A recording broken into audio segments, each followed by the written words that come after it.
Buongiorno a tutti, benvenuti a questa conferenza stampa odierna qui a Palazzo Ferrofini, sede del Consiglio regionale del Veneto. Ho il piacere ovviamente di salutare il Consorzio Vini Valpolicella che torna per il terzo anno a Palazzo Ferrofini. Vi porto i saluti e i ringraziamenti del Presidente del Consiglio Roberto Ciambetti, che oggi è impegnato a Bruxelles per attività istituzionali, sempre stato presente anche lui alla introduzione, alla presentazione di questo importante appuntamento annuale che mette in evidenza due aspetti fondamentali. Uno, il report, che è appunto la relazione annuale che poi ci illustrerà il Presidente Marchesini della Valpolicella, dei vini e ovviamente dello stato di salute in cui versa il comparto e poi la terza edizione di Venezia Superiore, questa iniziativa molto bella, affascinante, che dimostra come il Valpolicella, cioè il vino Valpolicella, sia riuscito grazie all'operazione culturale che il Consorzio ha voluto mettere in piedi, sia riuscito a dimostrare come la versatilità di questo vino, la grande amabilità riesce a incontrare i territori diversi, territori come quello di Venezia, dove ovviamente è caratterizzato dalla presenza del prodotto d'eccellenza che è chiaramente il pesce e il vino rosso della Valpolicella, dimostrazione anche di questo come dire, tabù che non esiste più, cioè di poter abbinare oggi anche i cibi impensabili al vino Valpolicella, a dimostrazione appunto della grande capacità in questi anni di investire da parte ovviamente dei nostri produttori, ma anche di saper in qualche maniera andare a conquistare mercati nuovi, nuove sfide, nuove scommesse in un territorio che è straordinario, quello della Valpolicella, per caratteristiche ambientali, per la storia, per la cultura, per la bellezza ovviamente del paesaggio, ma anche per questa straordinaria diciamo così, fonte non solo di reddito ma di produzione che è appunto il vino Valpolicella, che è diventato il vino nella sua denominazione poi con l'Amarone e anche il vino conosciuto in tutto il mondo, diventato addirittura ambasciatore non solo del buon vino italiano ma anche ambasciatore nei rapporti di diplomazia istituzionali, a dimostrazione di come anche con il vino si possa fare politica, cultura e ovviamente mettere poi a regime anche la capacità dei produttori veneti e in particolare oggi veronesi. Valpolicella è un territorio, dicevo, straordinario, un territorio bello, un comparto vitivinicolo che ha bisogno oggi di essere affiancato dalle istituzioni. Dobbiamo rimettere al centro le politiche vitivinicole anche del territorio veronese nell'azione regionale di sostegno delle politiche agricole e del comparto soprattutto vitivinicolo. Lo dico perché sono convinto che oggi se noi riusciamo a investire in maniera intelligente e anche in maniera oculata quelle che sono le risorse che non sono solo economiche, ma anche la vicinanza e la condivisione della progettualità con la parte istituzionale e politica della nostra regione, riusciremo a fare un buon servizio a tutto il comparto vitivinicolo, perché è una piattaforma che può salire ovviamente in maniera equilibrata, guardando anche a quella parte di Veneto che nella sua provincia di Verona ha le denominazioni dei bianchi e dei rossi più importanti e ha ovviamente anche una produzione che è prima non solo a livello regionale ma tra le prime, in questo caso col vino Valpolicella, addirittura a livello nazionale, per cui un po' anche di sano, diciamo così, patriottismo in quel di Verona nell'ambito della nostra regione Veneto, che è un riconoscimento anche al grande lavoro che viene fatto, è stato fatto in questi anni di investimento nella tecnologia, di grande rete con le amministrazioni comunali, e voglio ringraziare oggi qui presenti i sindaci e i rappresentanti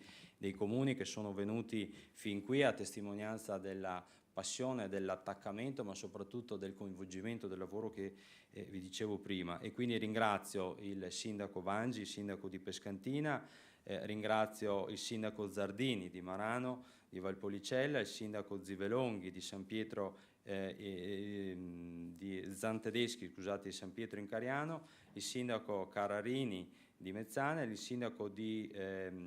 Zivelonghi, che però è assente, che è quello di Fumane, insieme a Zorzi, anche egli assente per impegni dell'ultimo momento, e in sostituzione del sindaco di Negraro Rossignoli, Corso, che è qui presente in rappresentanza dell'amministrazione, di fatto capoluogo di tutto il territorio della provincia di Verona, dell'ambito della Valpolicella. Ringrazio anche la presenza di Valpolicella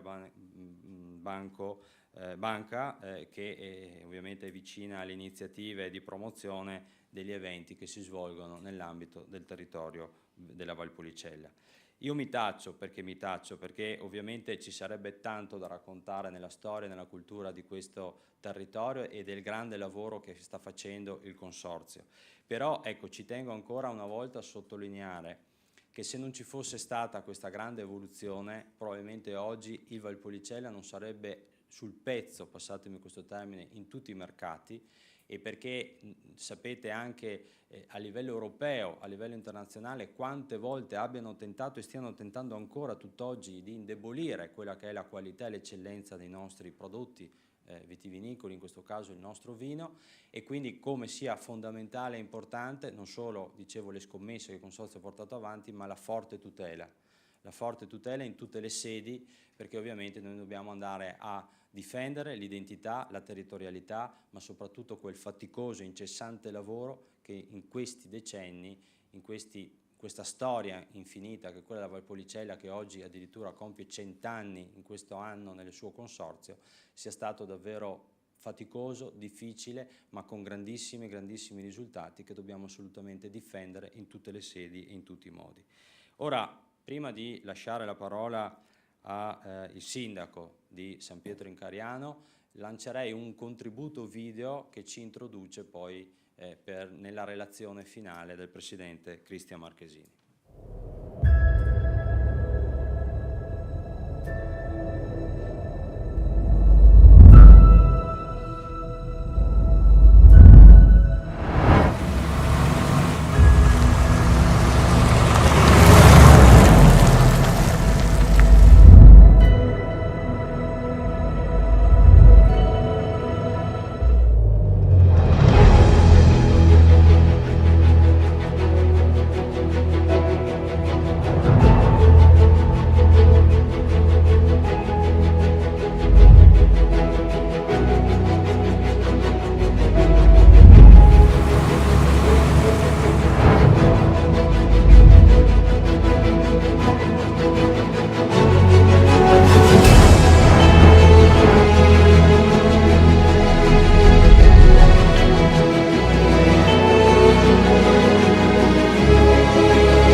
Complimenti davvero, perché insomma credo che in questo video si sia riassunto la storia di un territorio bello. Allora, visto che si parla di territorio, invito il sindaco di San Pietro in Cariano, Zantedeschi, a venire qui vicino a noi, e gli chiedo se insomma, il territorio non solo riesce grazie al vino ad essere anche una grande promosso dal punto di vista turistico in giro per il mondo, ma ti chiedo se davvero la Valpolicella è un'esperienza da vivere oggi. Grazie, intanto porto i saluti di tutte le amministrazioni comunali della Valpolicella classica e Valpolicella allargata. Direi che il vino, noi abbiamo visto adesso che festeggiamo i 100 anni del consorzio Tutela Vini, però in Valpolicella vite e vino affondano le loro radici molti secoli prima. A Castelrotto di San Pietro in Cariano, dove abbiamo fatto degli scavi, abbiamo trovato un'anfora con 1500 vinaccioli che risale a 500 anni prima di Cristo in località Archi. Attualmente si stanno facendo degli scavi a Negrar, in località Colombare, e lì trovano dei vinaccioli che sono 700-800 anni prima di Cristo. Quindi il vino in Valpolicella esiste da 2500 anni. L'economia della Valpolicella ruota attorno al vino. Anche il turismo, nella veste di enoturismo, ruota sicuramente attorno al vino. Noi abbiamo decine e decine di cantine, abbiamo decine e decine di monumenti da visitare che però vengono visitati con un turismo che passa prima attraverso le nostre cantine. Direi che tutta l'economia della Valpolicella dipende dal vino. Nella graduatoria fatta per reddito pro capite della provincia di Verona, dopo 2 comuni del lago, Peschiera e Costermano del Garda, arrivano 2 comuni della Valpolicella. Vuol dire che tutta l'economia ruota attorno a questo grande alimento che è il vino. Ma non solo, la Valpolicella in questi ultimi anni ha camminato molto,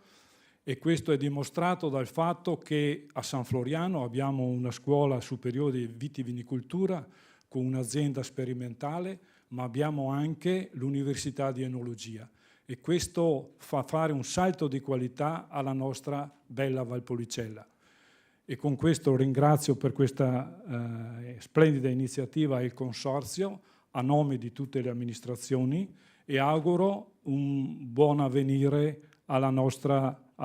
bella Valpolicella, che come abbiamo visto nel documento filmato non è seconda a nessuno, sia per le bellezze naturali e paesaggistiche, sia per i monumenti. Abbiamo centinaia di ville venete e quindi vi invito tutti a visitare la nostra bella Valpolicella e a tenere in alto il nostro grande vino conosciuto in tutto il mondo. Grazie. Grazie Sindaco, davvero parole molto significative e anche profonde che dipingono la storia, diciamo, di questo straordinario territorio. Un indotto, diceva Presidente e Sindaco, davvero molto importante, un'esperienza quella da vivere tutta ad un fiato e tutto saporando un vino, degustando in questo caso un vino straordinario. Allora, da Cavaliere dell'Ordine della Maronna Recioto passo a un altro Cavaliere dell'Ordine Recioto, il Presidente Marchesini, la parola, ringraziandolo per aver scelto ancora una volta Palazzo Ferrofini come luogo significativo da dove lanciare il report e le sfide che il Valpolicella sta portando avanti. Grazie a tutti voi di essere presenti. Tanto innanzitutto un doveroso ringraziamento al Presidente Ciambetti di averci dato la possibilità di presentare la 5ª edizione del dossier della Valpolicella. Questo è un anno importante perché, come giustamente è stato ricordato, il Consorzio compie 100 anni, nel 9 febbraio del 1925, degli illuminati imprenditori si misero assieme per tutelare e promuovere la Valpolicella e i suoi vini, e questo lavoro è assolutamente attuale, e in questo momento il Consorzio si occupa di promozione, tutela e vigilanza. Grandi sono gli sforzi nel cercare di tutelare la denominazione a livello mondiale, perché come un grande marchio come quello dell'Amarone viene spesso usurpato, copiato e di cui ne viene abusato, e ho l'occasione di ringraziare l'avvocato Veronesi, che è sempre vicino al consorzio, per dare una mano appunto al consorzio nel cercare di tutelare i produttori e anche ovviamente i consumatori dei nostri grandi vini. Un ringraziamento importante va ai sindaci del territorio, che sono vicini sempre al consorzio di tutela. Oggi ne abbiamo alcune rappresentanze, però l'importanza nel aver creato negli ultimi anni una relazione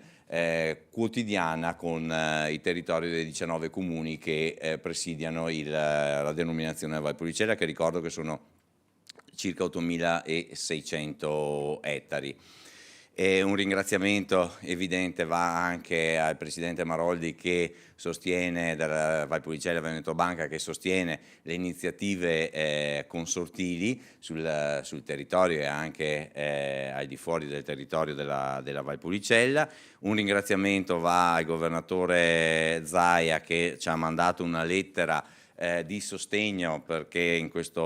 importante giornata non può essere presente qui con noi. E un ringraziamento va anche al Presidente della Terza Commissione Marco Andreoli, che è qui presente in questo momento, quindi io credo e spero di non essermi dimenticato nessuno nel ringraziare. È chiaro che porto i saluti al Consiglio di amministrazione del Consorzio Valpolicella, siamo in 15, ma soprattutto porto il saluto dei soci, dei produttori della Valpolicella, che per 2500 anni hanno messo il loro impegno personale, delle famiglie, per produrre queste grandi eccellenze del territorio, che sono le 5 referenze della denominazione, che spesso ci dimentichiamo, ma il vino più antico è il Recioto. Ne parla in modo molto importante Cassiodoro nel 400, e questo è stato grazie a Cassiodoro, che parla appunto del rito della messa a riposo, è stato iniziato un percorso della candidatura del rito della messa a riposo come patrimonio immateriale all'UNESCO. Quindi presento i ringraziamenti ai sindaci che hanno messo l'impegno politico per portare avanti questa importante candidatura. Speriamo per marzo 2026 di essere a Parigi nel presentare la nostra candidatura.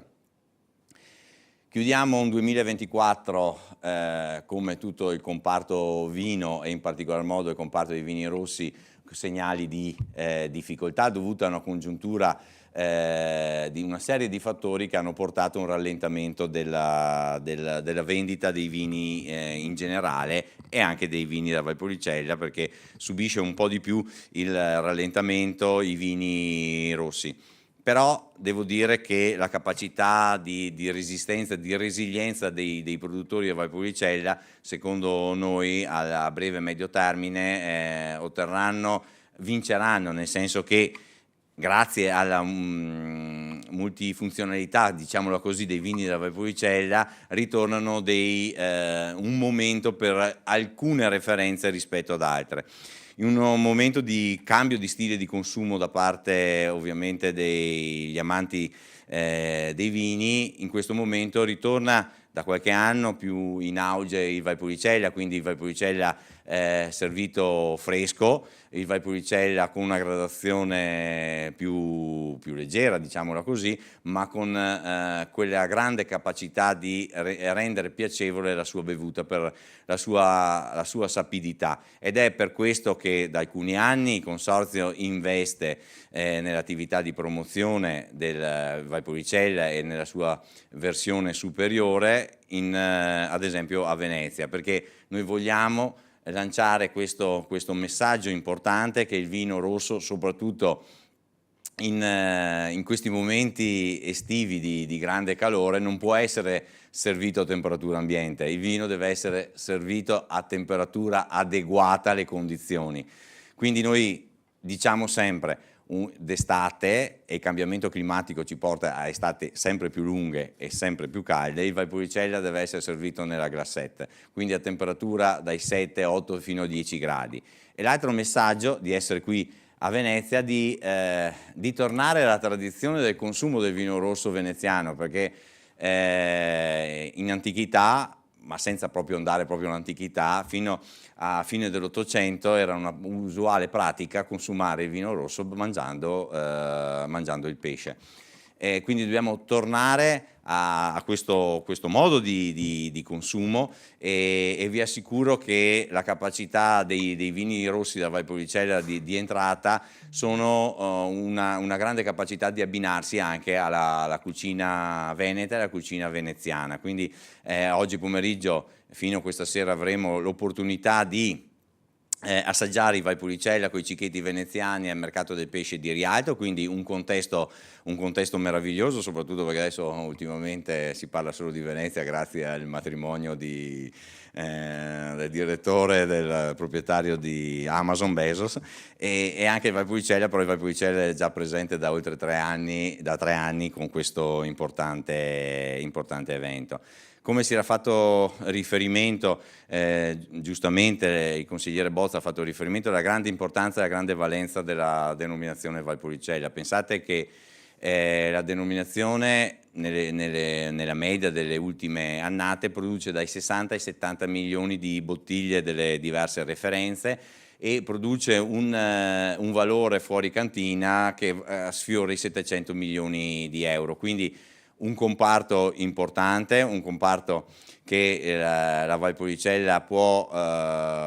pensare di essere la denominazione più importante nel veronese, dal punto di vista dei vini rossi sicuramente del Veneto, ma vi posso assicurare che il confronto con i competitor a livello nazionale, la Valpolicella ne esce con delle dimensioni inaspettate, e effettivamente può essere considerato la denominazione dal punto di vista di valore più importante a livello nazionale. Abbiamo parlato anche di enoturismo, si parlava appunto di territorio, un territorio meraviglioso, un territorio che può usufruire di 2 grandi driver turistici che sono il lago di Garda alla propria destra e il comune di Verona alla propria sinistra. Se pensate che da Piazza Bra con un autobus in 1/4 d'ora arriviamo, anche forse meno, alle prime cantine della Valpolicella, questo credo che sia un fattore importantissimo dal punto di vista dell'economia territoriale, dove il consorzio si sta impegnando e si impegnerà ancora di più scusate, con i propri soci per cercare di fare sì che ci siano ulteriori investimenti in questo comparto, e in autunno in consorzio, nella sede del consorzio, sarà organizzato un importante convegno appunto sull'argomento enoturistico. Noi ci crediamo molto perché la possibilità di avere un'esperienza nel punto vendita con il produttore che racconta che cosa vuol dire per sé, per la propria azienda, per la propria fatica, produrre i Valpolicella, i ripassi e gli amaroni con il riccotto, è un'esperienza importante che poi questi turisti porteranno con sé, che è un bagaglio culturale che porteranno con sé sia all'estero ma anche in Italia. Quindi noi ci crediamo molto da questo punto di vista. Molte sono state le attività consortili negli ultimi anni, ma soprattutto nel 2025 saranno molte in questi prossimi 6 mesi, perché appunto festeggiamo i 100 anni del consorzio, quindi la prossima tappa dal punto di vista temporale sarà Napoli, e poi successivamente verso fine anno a Milano, quindi avremo coperto le 4 città più importanti italiane, e quindi vuol dire in ordine di presenza Roma, Venezia, Napoli e Milano.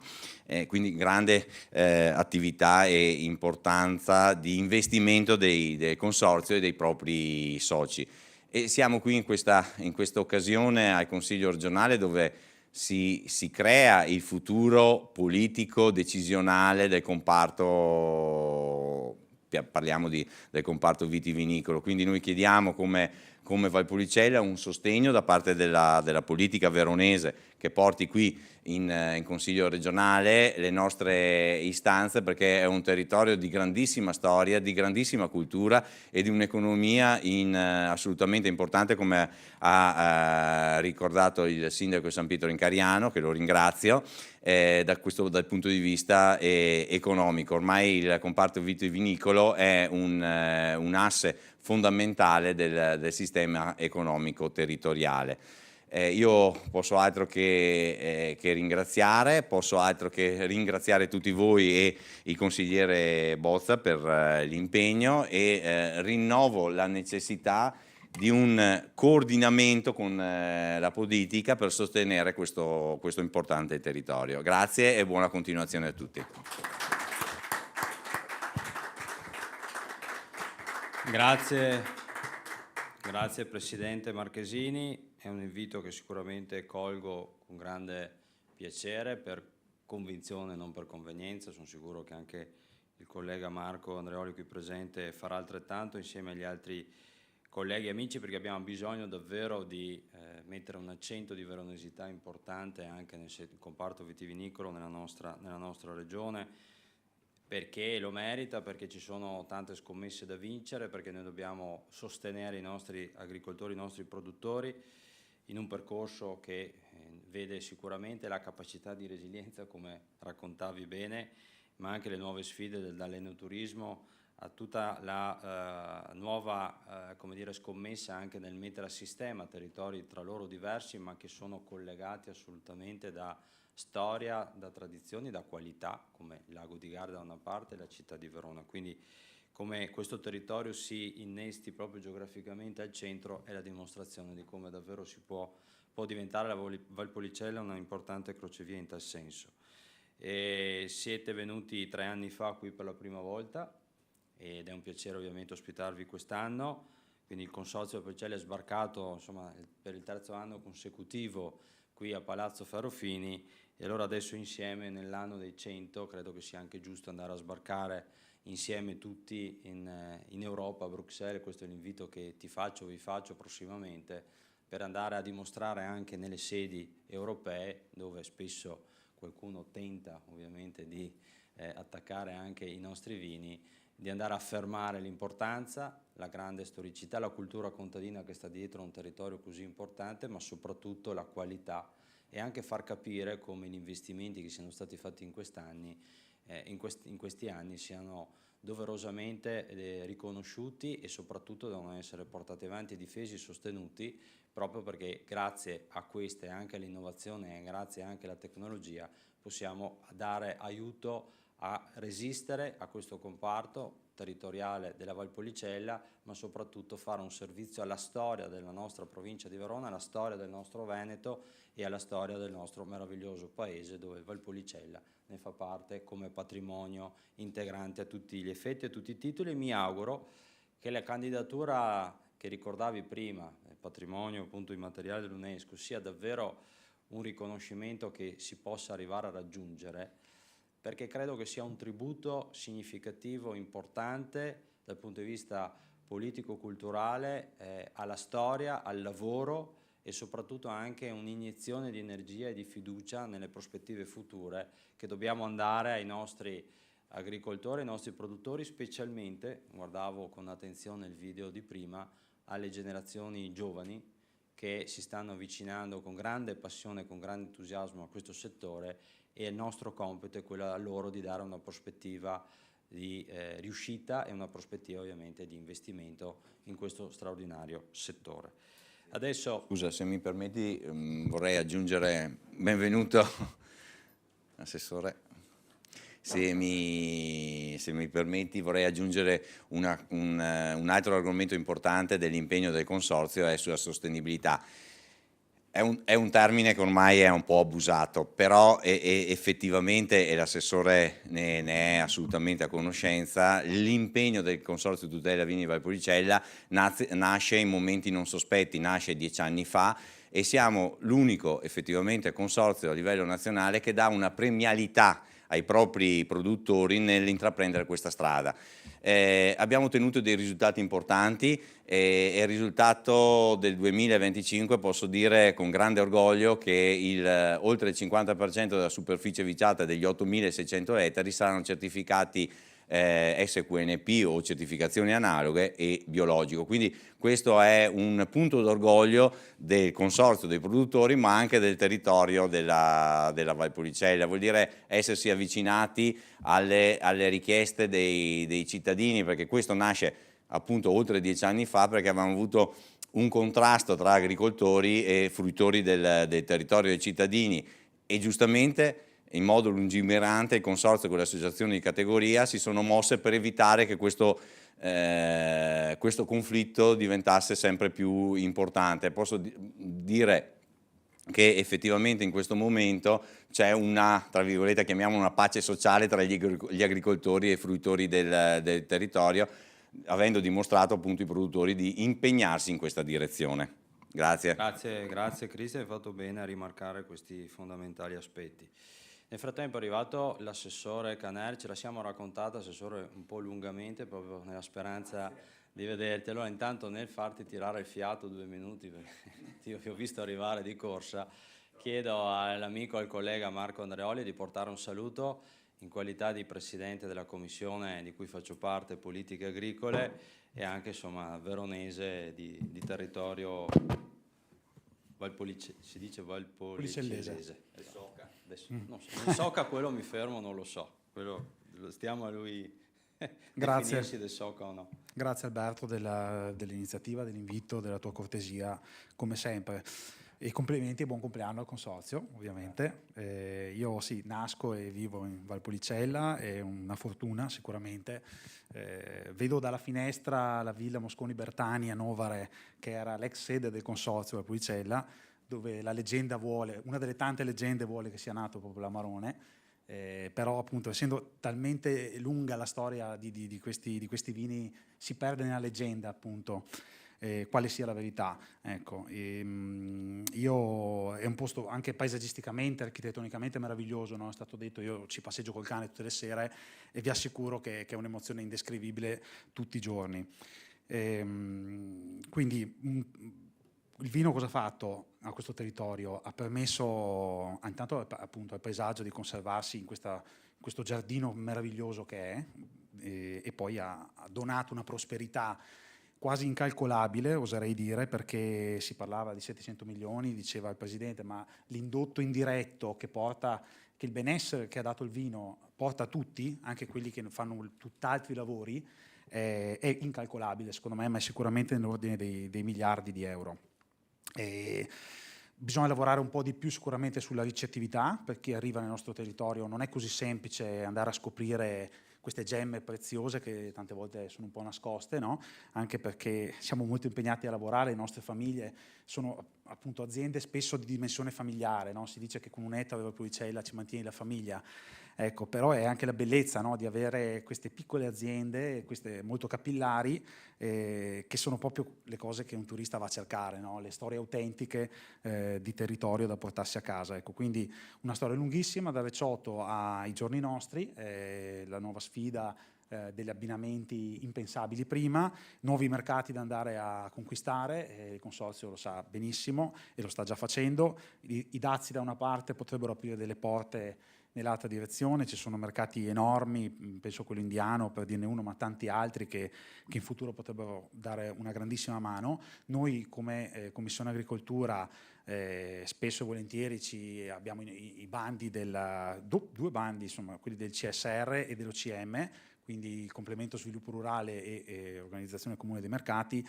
Non tutte le altre colture agricole hanno la fortuna di avere un doppio binario di finanziamento a livello di aziende, di giovani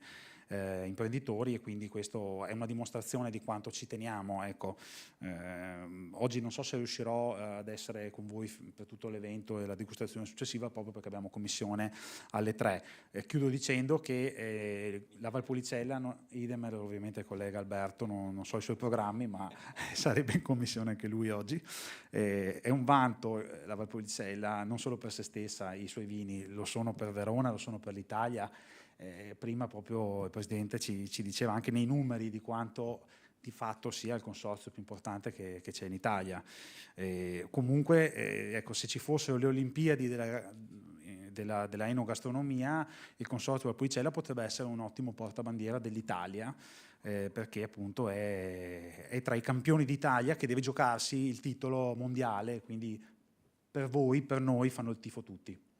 Assolutamente sì, per il semplice fatto, scusatemi, perché noi siamo uno dei poche denominazioni che hanno 5 atleti, cioè trovate una denominazione che può avere 5 referenze, e quindi un applauso a Marco e ringraziamolo. Grazie Marco, questa dimostrazione che il buon vino fa bene alla salute, a differenza di quello che dice qualcuno, ovviamente è sempre bevuto in modi che quantità. Allora, visto e considerato insomma, che si parlava dei nostri coltivatori di viti e anche gli oliveti, io ricorderei, sono davvero i custodi del nostro ambiente, perché se non ci fossero le coltivazioni di queste importanti realtà agricole, ovviamente noi oggi il nostro ambiente sarebbe un problema per il collega dell'assessore Caner ai dissesti idrogeologici, che è l'assessore Bottacin, quindi dobbiamo anche ricordare che dietro la coltivazione di ogni vite, dietro la coltivazione di ogni oliveto c'è davvero anche una tutela importantissima per il nostro ambiente. E quindi lascio a te, assessore Caner, la chiusura di questa conferenza stampa. Noto degustatore di vino Valpolicella, per cui l'onore e grazie per essere riuscito ad arrivare ovviamente oggi. Sì, grazie, buongiorno a tutti. Sì, chiedo scusa, ma gli impegni sono tanti, ma ci tenevo a essere presente qui oggi, perché insomma 100 anni è una bella data, portati bene, no? Mi viene anche da dire che se avete 5 atleti significa che bere vino della Valpolicella fa bene, che ne dica qualcuno che invece no, nell'etichetta dovremmo scrivere che il vino fa male, e invece probabilmente non è così, soprattutto il vino rosso direi, perché da questo punto di vista mi sono fatto anche una cultura su quello che può apportare in termini di nutrimento. No, complimenti comunque alla Valpolicella, un territorio che è fantastico non soltanto per la produzione dei suoi noti vini, ma direi anche per il lavoro che si sta facendo in termini anche attrattivi dal punto di vista turistico. Tu e anche il collega Andreoli ne sapete qualcosa, voi che siete del territorio, come stanno crescendo diciamo, le presenze turistiche, gli arrivi. Secondo me bisognerà lavorare un po' in tutto il territorio veneto, non solo nella Valpolicella, nel legare sempre di più questo aspetto tra enogastronomia e turismo, che noi diamo un po' per scontato, però in realtà c'è tanto lavoro ancora da fare. Io lo vedo quando mi muovo a livello internazionale e vado in alcune località estere che hanno molto meno di noi, proprio in termini di prodotto e anche in termini di esperienze, però riescono a comunicare in maniera incredibile. Guardate, proprio oggi parlavo con un produttore, vi faccio qualche esempio perché saluto anche i sindaci presenti del territorio, e mi diceva che era stato in un'isola greca, non vi dico il nome, se no facciamo pubblicità agli altri, non ha senso, dove hanno delle produzioni vitivinicole. Ovviamente capite bene che le produzioni che hanno, senza nulla togliere ai greci, non sono nemmeno comparabili con le nostre, né in termini quantitativi ma anche in termini qualitativi. Eppure lì tutte le cantine riescono a vendere questi vini a dei prezzi incredibili, a creare delle esperienze al visitatore. Ogni ristoratore, ogni cameriere, quando serve il vino, lo rappresenta come vino del proprio territorio, e i turisti fanno a corsa per assaggiare questo vino che strapagano. Ora, ripeto, con tutto rispetto per gli altri, però sapendo cosa abbiamo nel Valpolicella, sapendo cosa abbiamo in generale nel Veneto, è che forse siamo abituati talmente bene per la nostra mentalità che non ci rendiamo nemmeno conto dell'oro che abbiamo insomma, tra le mani. Quindi il mio compito, so che è una cosa scontata, ma continuerò a dirlo a tutti. Lavoriamo molto di più sulla comunicazione e soprattutto che tutta la filiera, non solo quella enogastronomica ma anche quella turistica, capisca che il primo passo è quello di essere ambasciatori del territorio e anche all'interno di un ristorante veicolare i nostri prodotti, le nostre produzioni, e veicolarle proprio come un'esperienza emozionale da fare sul territorio. Detto questo, ci sono tante altre sfide che ci attendono, il direttore Marchesini le sa bene nel contesto internazionale, tante difficoltà, adesso potrei parlarvi di tutte le cose positive e negative dell'agricoltura, ma insomma un trend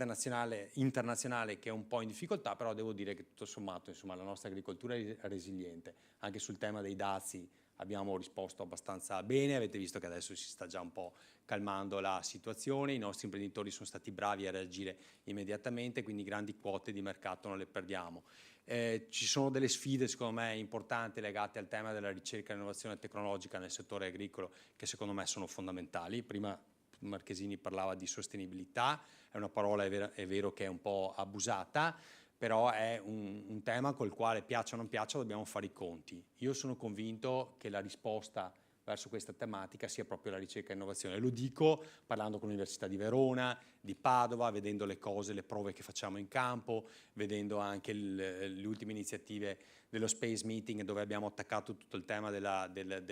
tecnologia spaziale in agricoltura, con l'agricoltura di precisione. Quindi nonostante sia difficile fare agricoltura nella pianura padana per le condizioni pedoclimatiche che ci sono altresì convinto che grazie alla ricerca e innovazione abbiamo un futuro in ambito agricolo. Detto questo, non voglio essere troppo lungo, però chiudo con un'altra cosa.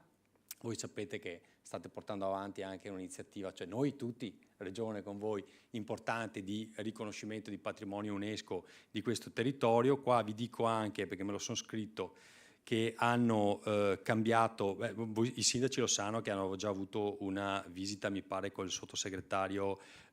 Mazzi alla cultura per quanto riguarda il tema dell'appassimento delle uve, quindi questo riconoscimento importante. Se non sbaglio in vendemmia dovrebbe esserci una visita sul territorio proprio per capire anche le tecniche di raccolta, di coltivazione e di appassimento in campo, e mi pare che abbiano anche cambiato, ma penso che Marchesini lo sappia meglio di me, diciamo, il titolo che diventa il rito della messa a riposo delle uve, corretto? Ecco, questo è stato fatto proprio per dare un messaggio che va oltre e che parla proprio di cultura del territorio, e quindi insomma mi pare che il dossier insomma stia facendo la propria strada. Questo raggiungimento secondo me per la Valpolicella sarà stratosferico, perché va ad aiutarci a collegare che il discorso che vi dicevo nella gastronomia con l'aspetto turistico. Ormai i turisti questa cosa qua la vedo, insomma inutile che vi faccia l'esempio di altri territori sia veneti che no, dove insomma il collegamento con il patrimonio UNESCO è diventato importante. Sono stato felice che l'altro giorno, non so se Marchesini lo sa come Presidente del Consorzio, però nel mio territorio, nell'Asolo Montello, è venuta la cantina sociale di Negrar con i propri soci, hanno fatto un incontro lì da un nostro produttore. Mi è piaciuta molto questa contaminazione tra territori, tra culture diverse, tra prodotti diversi. Io sono andato a incontrarli, per me è stata un'occasione ghiotta per avere un centinaio di produttori della Valpolicella veronesi vicini a casa, e quindi sono andato a fare un scampone, come si dice in Veneto, e abbiamo avuto modo di confrontarci. È stato veramente bella, una bella iniziativa che secondo me dovremmo fare molto più spesso, di portare i nostri produttori da una parte all'altra del Veneto, perché nonostante abbiamo una regione che tutto sommato non è neanche enorme, voglio dire, se guardiamo rispetto, però abbiamo tanta cultura diversa, soprattutto in ambito enogastronomico, e secondo me questa contaminazione è molto importante, sia per le pratiche agronomiche, ma sia per insomma, capire come lavorano gli altri, come si muovono. Quindi insomma bisogna che la parte ovest venga a incontrare l'est l'ovest, e così insieme andiamo tutti nella stessa direzione, che è la valorizzazione della nostra agricoltura e del nostro turismo. Sono stato troppo lungo, lo so, ma l'occasione era ghiotta. Grazie a te Alberto per questa organizzazione, al direttore Marchesini, al presidente Marchesini, e ovviamente a tutti i sindaci e a tutti coloro che sono qua. Grazie e buona giornata. Grazie Assessore. No, io penso che hai dato sicuramente anche delle prospettive di lavoro prossimo futuro molto importante. Condivido sul fatto che bisogna comunicare meglio quello che sappiamo fare, cioè far bene agricoltura, e soprattutto l'agricoltura di qualità, per cui credo che da questo punto di vista ci manca solo quella capacità in più di riuscire a comunicare bene quello che sappiamo fare bene. Quindi io credo che da questo punto di vista anche che ognuno possa diventare ambasciatore di un territorio così bello, completo e complesso sia davvero molto molto importante e strategico proprio per la promozione anche turistica. Quindi l'invito è sicuramente quello intanto di andare questa sera al mercato del pesce del Rialto per assaggiare questo abbinamento cicchetti di pesce con il Valpolicella superiore, e poi l'appuntamento è sicuramente quello non solo di andare, come dicevo, a presentare questa realtà straordinaria a Bruxelles, ma poi anche quella di andare soprattutto a far sistema, a far rete sul nostro territorio e a sostenere quel comparto vitivinicolo anche nella parte del nostro veronese, che è davvero importante e strategico per il Veneto, favorendo sicuramente sì quello scambio di interconnessione tra le due parti del nostro Veneto e abbattendo le barriere che magari qualcuno in questi anni involontariamente ha creato. Abbiamo un territorio bello, abbiamo un territorio straordinario, andiamone orgogliosi e siamo noi stessi i primi ad essere convinti che questa sia un'operazione importante per noi tutti. Grazie, buona giornata a tutti.